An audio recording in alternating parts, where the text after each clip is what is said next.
साथियों, नाइट्रोजनी अपशिष्ट को शरीर से बाहर निकालने के लिए मेंढक में पूर्ण विकसित उत्सर्जी तंत्र होता है। उत्सर्जी अंग में मुख्यतः एक जोड़ी वृक्क, मूत्रवाहिनी, अवस्कर द्वार तथा मूत्राशय होते हैं। ये गहरे लाल रंग के सेम के आकार के होते हैं और देह गुहा में थोड़ा सा पीछे की ओर कशेरुक दंड के दोनों तरफ स्थित होते हैं। प्रत्येक वृक्क में कई संरचनात्मक व क्रियात्मक इकाइयां मूत्राजन नलिकाओं व वृक्काओं का बना होता है। नर मेढक में मूत्र नलिका वृक्क से मूत्र जनन नलिका के रूप में बाहर आती है। मूत्रवाहिनी अवस्कर द्वार में खुलती है। मादा मेढक में मूत्रवाहिनी एवं अंडवाहिनी अवस्कर द्वार में अलग अलग खुलती हैं। एक पतली दीवार वाला मूत्राशय भी मलाशय के अधर भाग पर स्थित रहता है, जो कि अवस्कर में खुलता है। मेढक यूरिया का उत्सर्जन करता है, इसे यूरिया उत्सर्जी प्राणी कहते हैं।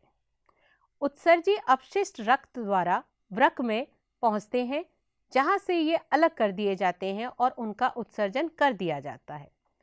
नियंत्रण व समन्वय तंत्र मेढक में पूर्ण विकसित होता है। इनमें अंतःस्रावी ग्रंथि व तंत्रिका तंत्र दोनों पाए जाते हैं। विभिन्न अंगों में आपसी समन्वय कुछ रसायनों द्वारा होता है, जिन्हें हार्मोन कहते हैं। यह अंतःस्रावी ग्रंथियों द्वारा स्रावित होते हैं।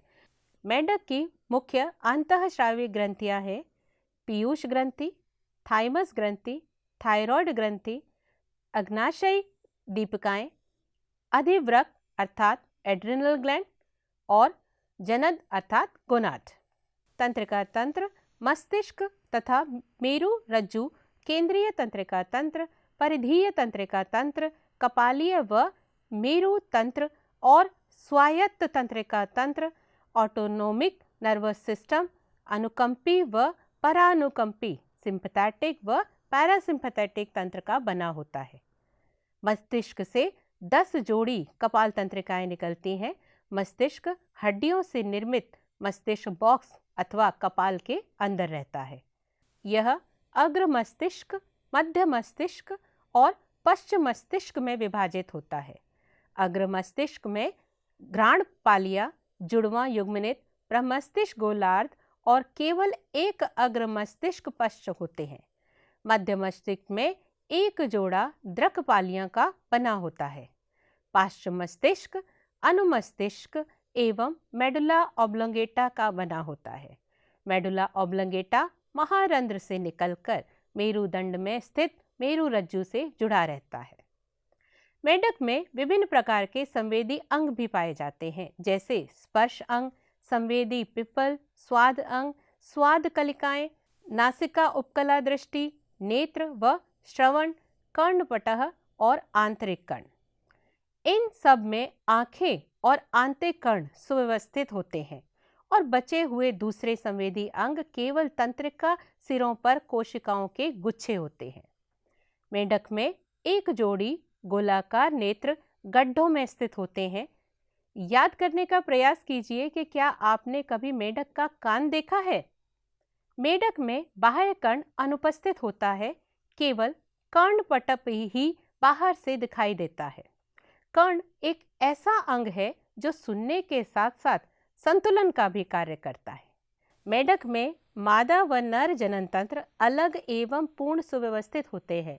नर जननांग एक जोड़ी पीले अंडाकार वृषण होते हैं, जो वृक्क के ऊपरी भाग से पेरिटोनियम के दोहरी वलय मेसोकारियम नामक झिल्ली द्वारा चिपके रहते हैं। शुक्र वाहिकाएं संख्या में 10 से 12 होती हैं, जो वृषण से निकलने के बाद अपनी ओर से वृक्क में धंस जाती हैं। वृक्क में ये विडर नाल में खुलते हैं, जो अंत में मूत्रवाहिनी में खुलती हैं। अब मूत्रवाहिनी मूत्र जनन वाहिनी कहलाती है, जो वृक्क से बाहर आकर अवस्कर में खुलती है।